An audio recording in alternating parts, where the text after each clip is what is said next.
Donor egg का इस्तेमाल करें। तो क्या ये काम कर सकते हैं कि मेरे शौहर का स्पर्म हो और कोई और डोनर एग इस्तेमाल कर लें? क्योंकि बच्चे के बगैर मुझे अपनी ज़िंदगी का कोई मकसद समझ नहीं आता।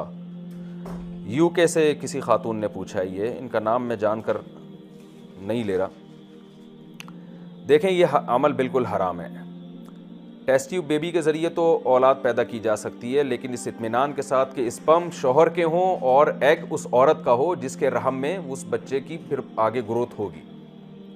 लेकिन एग किसी और ख़ातून का हो, रहम पेट किसी और का हो, ये बिल्कुल हराम और नाजायज़ है। क्योंकि जैसे बाप के नसब की हिफाजत ज़रूरी है, माँ के नसब की हिफाजत भी इस्लाम में बिल्कुल इसी तरह ज़रूरी है। तो शदीद मजबूरी में टेस्ट ट्यूब बेबी का सहारा लिया जा सकता है, क्योंकि उसमें कोई थर्ड पार्टी यूज़ नहीं हो रही, ना किसी और औरत के एग इस्तेमाल हो रहे हैं, ना किसी और मर्द का स्पर्म इस्तेमाल हो